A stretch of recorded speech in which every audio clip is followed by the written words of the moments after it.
disminución de la liberación de noradrenalina a nivel presináptico, mediado principalmente por los receptores alfa-2, efecto inotrópico cronotrópico positivo, que está relacionado al efecto beta principalmente. Beta 1 es el más importante, pero no es el único. Recuerden que cuando hemos visto el resultado de la parte fisiológica, hemos mencionado también los alfa y los beta 2 como algunos que van a producir o reforzar este efecto inotrópico positivo. La vasodilatación arteriolar, la broncodilatación y la activación de la glucogenólisis está mediado principalmente por beta. Entonces, esos son los efectos que predominan, independientemente de la vía que utilicemos, ya sea intravenosa, inhalatoria, tópica, etc. Pero, dependiendo cuál es nuestro objetivo terapéutico, será la utilización específica y las dosis específicas. Vamos a mencionar algunas de sus aplicaciones clínicas, entendiendo y recordando que antes, pues, por ejemplo, en una crisis asmática eran los fármacos de primera elección. Sin embargo, después, viendo que tenemos mejores alternativas, que son más seguras, que son más selectivas, pues se prefiere utilizar los fármacos más selectivos primero, y si esos fracasan, recién vamos a aplicar estos fármacos. Una pregunta, doctorita. Una crisis asmática está hablando, que lo que tenga que ver más se aplica la adrenalina que la no adrenalina. Es lo mismo, el mecanismo de acción, o sea, tiene los mismos efectos, digamos, en una crisis asmática. Sí, las dosis que estamos mencionando son sobre todo de la epinefrina, es decir, adrenalina sintética. ¿Sí? Sin embargo, o sea, puedes usar cualquiera de las dos, tenemos epinefrina y norepinefrina. El efecto es similar, la adrenalina es más potente, pero tiene más efectos adversos. ¿Sí? Entonces, ¿qué debemos considerar? Además, como decíamos, no van a ser hoy fármacos de primera elección. Vamos a guardarlo, reservarlo para casos graves, para casos que no han respondido a simpático-miméticos. Por ejemplo, en pacientes con asma, hoy en día los fármacos de primera elección son los beta-2 agonistas, como el salbutamol, por ejemplo, que es lo primero que vamos a utilizar, porque es altamente eficaz, pero es más selectivo beta-2 y tiene menos efectos adversos. Cuando fracasa con esto, recién vamos a empezar a recurrir a una adrenalina, ¿sí? Entonces sí vamos a mencionar, porque todavía se puede utilizar, pero no usamos de primera elección. Entonces, cuando tengo una crisis asmática, por ejemplo, puedo utilizar de una dilución 1 en 10.000, 0.3 a 0.5 ml por vía subcutánea o intramuscular, y eso puedo repetir cada 20 minutos hasta completar las 4 horas. En teoría, con eso debería estabilizarse el paciente si es que está con una crisis que no está respondiendo a otro tipo de alternativas. En un shock severo puedo incluso considerar la administración intravenosa. Las dosis son un poco menores, de 0.1 a 0.25 ml por vía intravenosa. Sí es importante considerar que la difusión es 1 en 10.000. La administración es lenta, es decir, esa pequeña cantidad voy a pasar lentito, de modo que ingrese en 5 a 10 minutos en el paciente, y puedo repetir cada 5 o cada 15 minutos dependiendo de la severidad del cuadro del paciente y la evolución que presente el paciente. Por supuesto, vuelvo a insistir en que esto no es lo habitual, no es lo que primero vamos a hacer hoy en día. Primero vamos a probar otros fármacos más seguros. También sigue siendo una excelente alternativa en reacciones anafilácticas. Cuando tenemos un paciente con un shock anafiláctico, por ejemplo, esto es lo que va a salvar la vida del paciente, es lo que me va a revertir el edema de glotis y me va a dar tiempo suficiente para poder actuar después. ¿Sí? Entonces, igual, fíjense, utilizo dilución 1 en 1000 o 1 en 10.000, 0.3 a 0.5 ml de solución, ya sea por vía subcutánea o intramuscular, que son las más indicadas, y puedo repetir cada hora o cada 2 horas dependiendo de las necesidades de cada paciente. En el paciente pediátrico voy a utilizar 0.01 ml por kilogramo, también de la dilución 1 en 1000 o 1 en 10.000, por vía subcutánea o intramuscular, y también puedo repetir cada hora o cada 2 horas si así lo necesito. ¿Sí? También está descrita la utilización en la reanimación cardiopulmonar. Van a ver que ahí está en los protocolos de reanimación, que en general duran 20 minutos. Es decir, cuando un paciente hace un paro cardiorrespiratorio, son 20 minutos que vamos a reanimar entre hacer masaje cardiorrespiratorio y la administración de fármacos. En este caso, la adrenalina que haría obligaría a la bomba a volver a latir, a volver a funcionar para poder revertir el paro cardíaco que tiene el paciente. También se puede hacer la administración intracardíaca de adrenalina, ¿sí? Pero esa administración requiere personal altamente calificado y que tenga experiencia en la administración intracardíaca, porque de lo contrario puede perjudicar en vez de beneficiar al paciente. ¿Sí? Para lo que es la fibrilación auricular, se puede utilizar también la adrenalina. Si estás con fibrilación, no estás recomendado porque vas a empeorar la fibrilación. Esto es sinotrópico positivo, va a hacer que se acelere más el corazón, ¿no? En cambio, cuando estás en un paro, lo que quieres es estimular el corazón, pero si está fibrilando, el corazón está latiendo como loco de forma sincrónica. Ahí lo que tienes que hacer es controlar primero la fibrilación, estabilizar al paciente, y para eso no le vas a dar un estimulante cardíaco, le vas a empeorar el corazón. ¿Sí? Bien, en la anestesia que vamos a ver, no vamos a utilizar adrenalina como anestésico como tal, sino que se suele utilizar simpático-miméticos como la adrenalina asociados a los anestésicos. ¿Sí? ¿Por qué? Cuando ustedes, por ejemplo, no sé, digamos que están en servicio de emergencia y llega un paciente con un corte en la mano y tienen que suturar, ¿qué van a hacer? Le van a infiltrar anestesia alrededor de la herida para poder limpiar, curar, desinfectar y después suturar. ¿Sí? Entonces, cuando infiltramos el anestésico, por decirles acá, esta es la lesión, y yo voy a infiltrar el anestésico alrededor de los bordes de la herida para quitar el dolor del paciente y poder trabajar.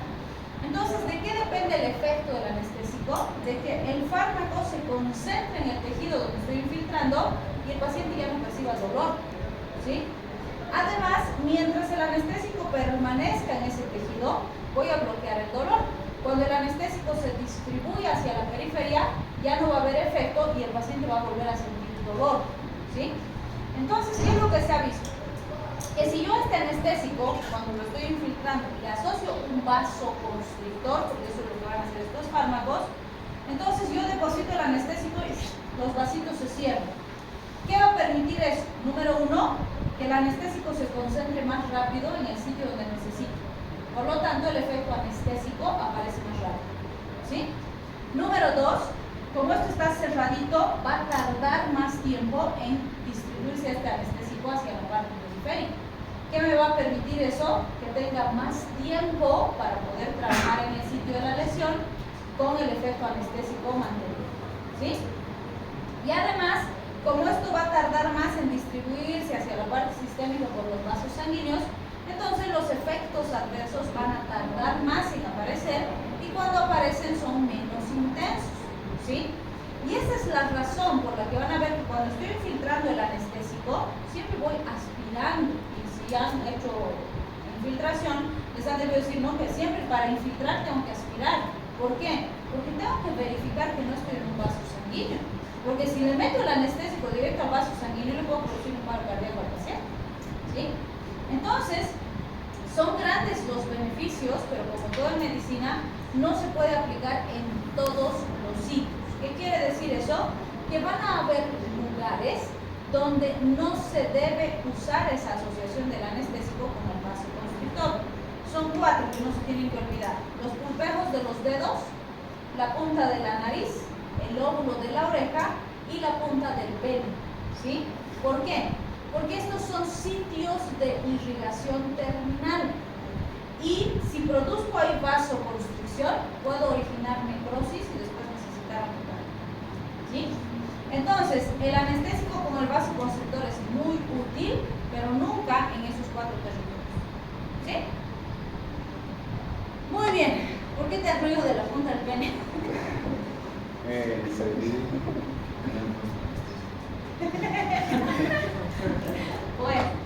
Bueno. Pero el anestésico, si yo lo uso, no creo, claro, no sé, yo no sé, no creo que siempre al final va a entrar acá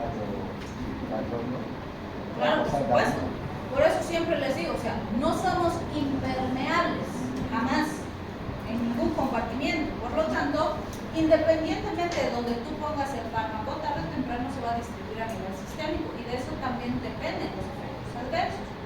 Entonces, no estamos diciendo que no se va a distribuir.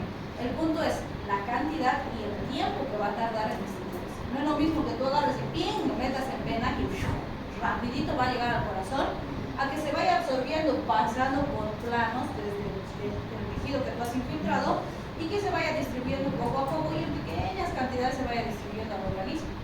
Esa es la diferencia. ¿Sí? Bien, entonces, otro fármaco que vamos a ver es la midodrina.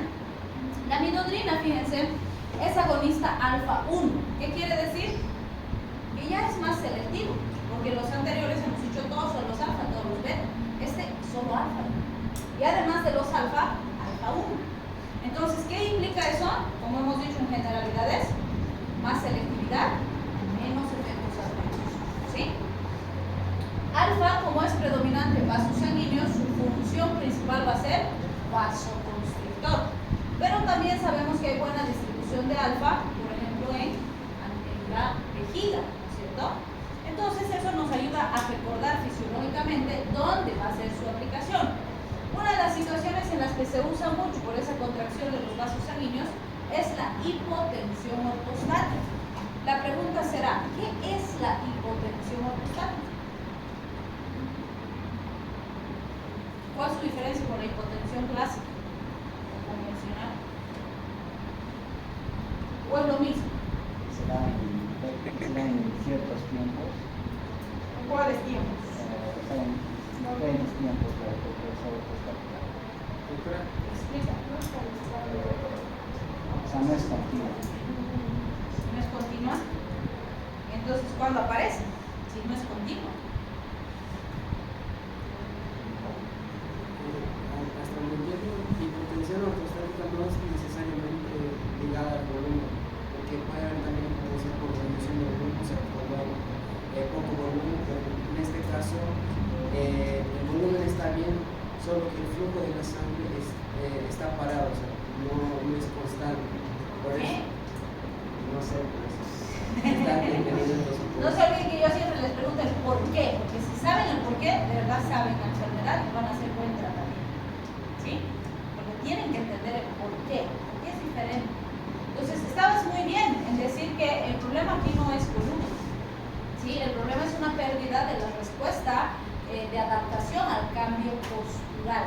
Lo que no se tienen que olvidar cuando hablamos de hipotensión ortostática es que es una disminución brusca de la presión arterial al cambio postural. Ese es el punto clave de hipotensión ortostática. Por ejemplo, de sentado a parado, pero no solo de sentado a parado, puede ser de echado a sentado. ¿Sí? Entonces, ¿cuál es el problema? Normalmente, si ahorita les digo, por ejemplo, a ustedes, ya párense ahí, se paran, ¿se van a desmayar? ¿Van a tener hipotensión? Tal vez alguno, ¿no? Medio se marea, tal vez alguno hasta se desmaye, pero la mayoría no se va a desmayar, la mayoría ni siquiera se va a marear. ¿Por qué? ¿Por qué? A ver, si les hago poner de curvas a toditos así, pero contamos hasta 100 y luego se paran de golpe, les aseguro que la mayoría se marea. ¿Por qué? Y si ahorita les digo ya, párense, calmito, se levantan, Cambio de y se presión. paran, les aseguro que no se va a marear la mayoría. ¿Por qué? Cambio de presión de gravedad. ¿Y qué pasa con el cambio de presión y gravedad? No hay una diferencia de presión, entonces no acaba de cada el sistema incorporado. A ver. Nada, no me he mareado. Pero estoy cambiando de presión o no. Eso que se nos encanta es la brusca, ¿Por por qué? ejemplo, ahorita ¿Por qué si no nosotros estoy nos haciendo estamos algo? preparando A ver, para, párate. nos estamos preparando para pararnos, para sentarnos. Sin No, embargo, no te prepares, párate rápido. Sí, ya, rápido. No, ¿te has mareado? Él no se ha preparado. ¿Por qué? ¿Por qué pasa eso? ¿Por qué no te has mareado, no te has mareado, no te has mareado? ¿Por qué? O sea, pues fisiología, otra vez no afecta su fisiología en su cerebro. Fisio, ¿qué pasa cuando cambio de posición, fisiológicamente hablando? Yo no me desmayo, no es normal que nos desmaye. Si no, sería normal que todos cuando se paran se desmayen. Lo normal es que no nos desmayemos, lo normal es que no nos mareamos, estamos bien. ¿Por qué? Ay, Dios mío, van a sufrir en su segundo práctico, creo. Lo fisiológico es que cuando cambio de postura, se activa mi simpático, manda un impulso simpático con simpático miméticos endógenos, se produce vasoconstricción y eso hace que suba la presión. ¿Por qué? Porque lo normal es que cuando cambio de postura por la gravedad, el flujo baja, ¿sí? Si el flujo baja y no llega sangre a mi cerebro, me mareo o me desmayo. ¿Por qué a la mayoría no le ocurre eso? Porque mi simpático se activa, produce vasoconstricción y manda sangre al cerebro y no me mareo. Y para eso han pasado milisegundos y yo ni siquiera lo he pensado. Así de maravilloso es el simpático, ¿no? Cuando eso fracasa, mi paciente tiene hipotensión ortostática. Entonces se para y ¿sí? Se siente. Entonces ahí, como no está funcionando bien, yo le doy fármacos para ayudar a que la presión se mantenga más alta y no se maree y no exista hipoperfusión cerebral y no se desmaye. ¿Sí? Entonces vean, es aplicación de lo que ustedes saben de fisiología. ¿Sí? Entonces en este paciente, ¿qué voy a hacer? Le voy a dar midodrina 10 miligramos en 3 administraciones diarias. Pero aquí fíjense un dato súper importante que no se tienen que olvidar. Me dice, le voy a dar cada 4 horas el fármaco. ¿Sí? Lo habitual cuando decimos 3 veces por día, ¿qué es? Cada 8, ¿no es cierto? Es lo habitual. Pero aquí estoy diciendo, le voy a dar 3 por día, pero le voy a dar cada 4. ¿Por qué? Fíjense, digamos que le doy la primera a las 6 de la mañana. 7, 8, 9, 10. La segunda dosis, 10 de la mañana. 11, 12, 1, 2. La tercera a las 2 de la tarde. ¿Sí? ¿Por qué es importante este dato? Cuando usamos hipotensión ortostática, es fundamental que la última dosis el paciente la tome antes de las 5 de la tarde. ¿Por qué creen? Fisiología, apliquen.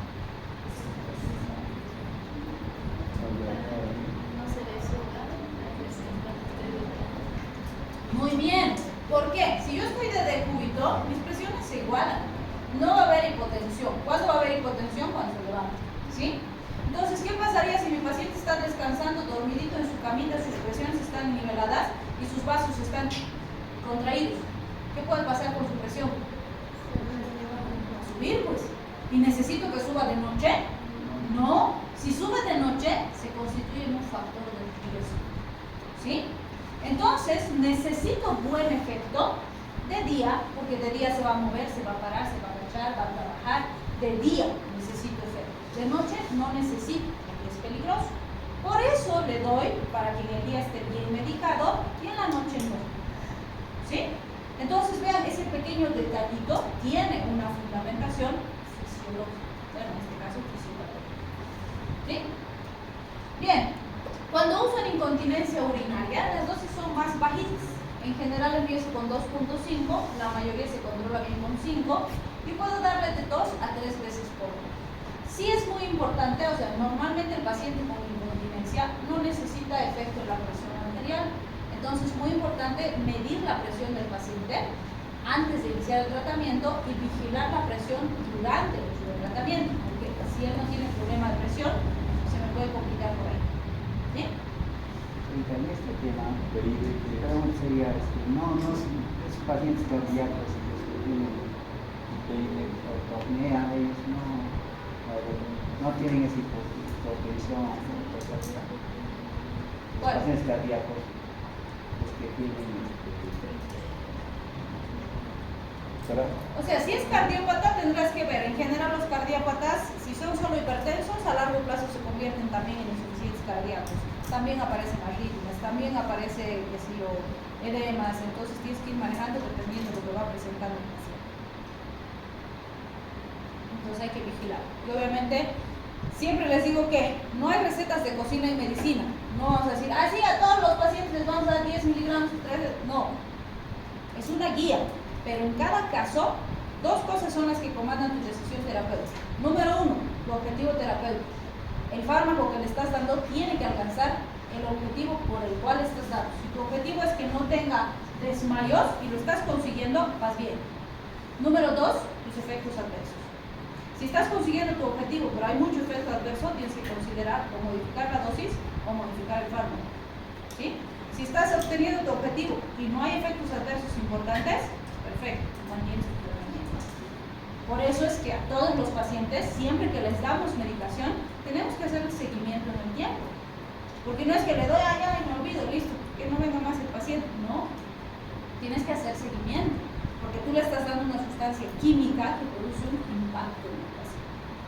Y eso, si bien ahorita está muy bien, está estable, estás consiguiendo tu objetivo, los efectos adversos son pequeños, con el tiempo también puede modificar, porque la enfermedad del paciente evoluciona, el paciente cambia y la respuesta al fármaco, por supuesto, que también puede cambiar. ¿Sí? Entonces, por eso es que no es absoluta o no es exacta nuestra ciencia, ¿no? Nuestra carrera es muy bonita, pero es muy inexacta. El efecto que causa el castigo de incontinencia. ¿Cómo el efecto? El efecto de la mitomina. ¡Ay, fisiología! ¿Cuál es el efecto simpático mimético a nivel vesical? Recuerden dos cosas que no se pueden olvidar: detrusor, trigo, es decir, paredes, esfínter. ¿Qué hace el simpático con la pared? Relaja la pared y el trígono contrae, ¿cierto? Entonces, ¿qué favorece? ¿La continencia o la incontinencia? Continencia, porque si cierro esto y relajo esto, se retiene, se queda más la orina, ¿no? Por eso le voy a dar a un paciente que tiene incontinencia. No está pudiendo el paciente y se le escapa la orina. Entonces, ¿qué voy a hacer? Le ayudo a contener mejor, cerrar esfínter, relajar vejiga y que pueda contener mejor la orina. ¿Sí? Pero no se olviden, ya hemos dicho en los capítulos anteriores, cuando hay incontinencia tengo que analizar la causa de la incontinencia. Porque, por ejemplo, si fuera que mi pacientito tiene un prolapso vesical y no corrijo el prolapso, el fármaco va a fracasar. Va a tratar de ayudar, pero va a fracasar. Porque el problema es que está prolapsada la vejiga y si no la pongo a su lugar no va a mejorar el paciente. ¿Sí? Entonces tengo que siempre ver las causas. ¿Sí? Es más lindo la farmacología, pero es más pesado, ¿se dan cuenta? Porque tengo que aplicar las cosas que ya sé. Y si no sé eso, me pierdo fácil. ¿Sí? Bien, aquí lo mismo. Fíjense, la fenilefrina es agonista alfa 1, igual que la mitomina. Pero fíjense, esto es muy importante, que es fisiológico, es mecanismo de acción, porque en base a eso voy a ver todas sus aplicaciones. Tiene efecto vasoconstrictor, tiene efecto midriático, tiene efecto cicloplégico y tiene efecto descongestivo. Y en realidad este descongestivo va de la mano con la vasoconstricción. ¿Por qué el paciente siente congestión? Porque hay vasodilatación, están saliendo fugas de la microvasculatura, se está llenando de líquido el intersticio y eso hace que el paciente se sienta hinchado, que no puede respirar, que está congestionado. ¿Sí? Entonces esa descongestión se consigue gracias a la vasoconstricción que genera el fármaco.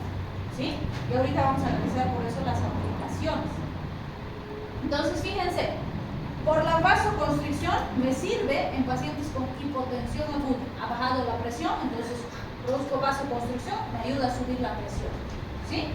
En esos casos voy a usar subcutáneo intramuscular de 2 a 5 miligramos cada 10 o cada 15 minutos en el adulto y de 0.1 miligramos kilogramo cada hora o cada 2 horas en el paciente pediátrico. Aquí, súper importante que ustedes vean la causa de la hipotensión. ¿Por qué? Ha bajado la presión, le doy vasoconstrictor, va a subir la presión. Pero si ha bajado la presión porque mi paciente ha tenido un accidente de tránsito, ha perdido mucha sangre, ¿esa vasoconstricción va a mantener la presión? No, o sea, al principio me va a subir, me va a ayudar a estabilizar al paciente y voy a ganar tiempo, pero si no repongo el volumen que ha perdido, el vasoconstrictor va a fracasar tarde o temprano, porque no está solucionando el problema de base. Y el problema no es el vaso, el problema es el volumen, ¿se dan cuenta? Entonces, muy importante ver la causa, porque si no corrijo la causa, el vasoconstrictor fracasa. Para el volumen, ¿qué medicamentos puede perder? Medicamento no, si es volumen, depende. Si ha perdido sangre, le puedes pasar sangre. Si no tiene sangre, le pasas soluciones cristaloides. ¿No es cierto? Puedes usar ringe, puedes usar ringe lactato, puedes usar ringe normal, dependiendo de cómo sea tu paciente que ha perdido. Obviamente el líquido no te va a reponer sangre, lo ideal es sangre, pero si no tienes sangre, pones volumen, luego así recomiendo sangre. ¿Sí? Entonces, depende de la situación. Si fuera una sepsis, por ejemplo, líquido se sale hacia el intersticio y además el vaso está así todo flácido y no responde. Si no controlas la infección, todo te va a fracasar. Entonces, al mismo tiempo tienes que bombardear con antibióticos. Entonces, tienes que ver la causa. ¿Sí? El vasoconstrictor te ayuda a ganar tiempo, pero no me soluciona el problema de base. ¿Sí? Bien, en la congestión nasal, les decía, es común que en los cuadros gripales, por ejemplo, el paciente se siente constipado y dice, ay, no puedo meter aire, no entra, no sale, suena y no sale nada, y mete aire y no entra nada. ¿Por qué? Porque está todo edematizado por la mucosa, ¿no? Y ese edema es porque hay vasodilatación, sale líquido hacia el intersticio, se hincha el tejido y además salen los mocos, ¿no es cierto? Entonces, me sirve como anticongestivo porque ¿qué va a hacer? Vasoconstricción. ¿Eso qué va a hacer? Menos mocos, va a evitar que los mocos salgan, y al producirse esa vasoconstricción, disminuye el edema de la mucosa y el paciente siente como si se hubiera abierto su vía respiratoria. ¿Sí? Entonces, ayuda. Tengo gotitas, tengo puff para hacer dispensadores, pero otra vez, no está solucionando la causa. Por ejemplo, si fuera un cuadro viral, el cuadro viral va a seguir su proceso. Entonces tengo que medicar hasta que pase el proceso viral. Si fuera alérgico, por ejemplo, tengo que darle antihistamínico acompañando al fármaco, porque va a descongestionar, pero si sigue ahí el alérgeno y no contrarresto con antihistamínico, va a volver el problema. Entonces también tengo que analizar causa. ¿Sí? El midriático ciclopléjico hace referencia a esa parálisis que hemos dicho que conseguimos generando midriasis sostenida en el paciente, que ya hemos dicho en capítulos anteriores que nos puede ayudar a hacer los estudios de fondo de ojo, observar mejor el ojito del paciente, el fondo de ojo, ¿sí? Y este efecto descongestivo en pingüéculas, con conjuntivitis alérgicas, uveitis, hemorragias subconjuntivales, etc., es muy importante ese rojo de los ojitos que tiene el paciente, ¿sí? ¿Por qué? Normalmente ese eritema, ese enrojecimiento del ojito es porque se produce una vasodilatación en la conjuntiva. Entonces, a veces incluso cuando miro veo ahí como hilitos, como arañitas ahí, los vasitos que están involucrados y dilatados. Yo le pongo esto en gotitas y se pone blanquito el ojo porque se produce vasoconstricción, que no es el mismo efecto que si, digamos, yo le doy al pacientito y le digo, toma lagrimitas artificiales, pipi, se ponen las lagrimitas para hidratar, mejora, pero sigue rojito. Entonces al paciente le encanta pues este efecto porque se pone y a los minutos está blanco su ojo. Y dice, wow, está buenísimo esto. Entonces, ¿cuál es el punto? Cuando lo necesito, esto es excelente en los ojitos, porque blanquea literalmente el ojo, pero el paciente se tienta a querer usar todo el tiempo eso. Y esto es vasoconstrictor. Esa vasoconstricción me puede aumentar la presión intraocular y generarme un glaucoma. Y el glaucoma trae ceguera. Entonces yo le tengo que explicar al paciente que esto es muy útil, pero no es para usar sistemáticamente todo el tiempo. Hay que corregir si se le irritan los ojos porque necesita lentes, o porque está mucho en la computadora, en el celular, o porque hay mucha tierra, o porque el ambiente está seco, etc. Tengo que corregir esos elementos. ¿Sí? Si hay un terígeno, una pico ocular, tengo que ver si necesita operación para quitar ese tejido que no debería estar ahí. Si hay una hemorragia, la hemorragia no va a desaparecer en unos minutos, va a tardar. Con esto va a desaparecer más rápido, cierto, pero va a tener su proceso porque es una hemorragia, no es un vasito dilatado. ¿Sí? Entonces, en cada caso tengo que